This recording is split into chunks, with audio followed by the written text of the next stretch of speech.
Mamlakatimiz nafaqat yirik sport anjumanlarini muvaffaqiyatli o'tkazib keladi, balki sportning turli soha vakillari, masalan, texnik xodimlar va hakamlarning malakasini oshirish bo'yicha ham xalqaro seminarlar tashkil etishda o'rnak bo'lib kelmoqda. Ana shunday o'quv kurslaridan biri aralash jang san'atlari hakamlari uchun tashkil etildi. Har bir sport yo'nalishida murabbiy va hakamlarning malakasini oshirish dolzarb masalalardan biri. Atletlarning musobaqalarda qoida buzmasdan ishtirok etishi, uchrashuv va musobaqalarning tomoshabobligini oshirishda adolatli qarorlarning o'rni beqiyos. Aralash jang san'atlari esa jahonda va yurtimizda jadal rivoj topib bormoqda. Poytaxtimizda Osiyo MMA federatsiyasi yo'riqchilari ishtirokida xalqaro seminar ish boshladi. Unda O'zbekiston hakamlari qatorida qo'shni mamlakat vakillaridan iborat 50 dan ortiq mutaxassislar ishtirok etmoqda. O'zbekiston aralash jang san'atlari assotsiatsiyasi tomonidan xalqaro havaskor MMA yo'nalishida hakam va murabbiylar uchun o'quv amaliy nazariy seminar tashkil etildi. Ushbu seminarni tashkil etishdan asosiy maqsad murabbiylarimizni o'sha kelajakda Osiyo chempionati, Jahon chempionati, O'zbekiston chempionatlarida sportchilarimizni yuqori natijalar ko'rsatishlari uchun qoidalar bo'yicha bilim va ko'nikmalarni oshirish. Undan tashqari hozirgi kunda seminarimizda Qozog'iston, Tojikiston hamda Xitoydan kelgan mutaxassislar jalb qilingan.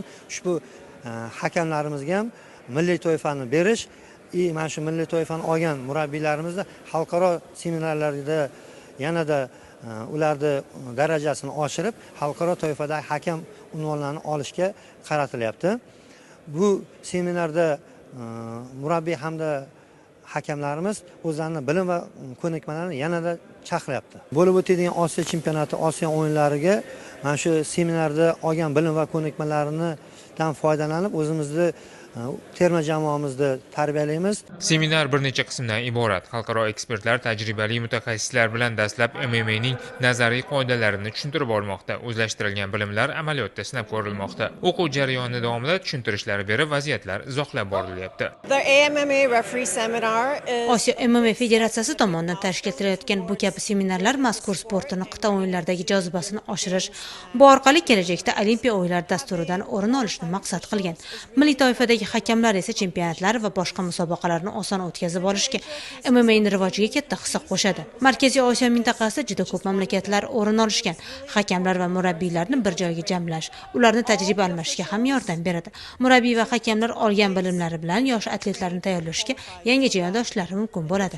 Seminar 8-fevral kuni yakuniga yetadi. O'quv kurslari davomida O'zbekiston aralash jang san'atlari assotsiatsiyasi, mamlakat sambo assotsiatsiyasi va boks federatsiyasi bilan hamkorlik bo'yicha memorandum imzolashni rejalashtirgan. Memorandumlardan asosiy maqsad milliy terma jamoamizni yanada o'sha o'quv yig'inlarida yaxshiroq tayyorgarlik ko'rishi, misol uchun sambodan parter holatda, yotgan holatda kurashda, bo'g'ish usullarida, og'riq berish usullarida, misol uchun boksda tik turgan holatda o'sha stoyka holatimizda zarbalar va ulardan himoyalanish texnika taktikalarni mutaxassis murabbiylar jalb qilgan holatda hamkorlikda tashkil etish asosiy maqsad etib belgilanyapti.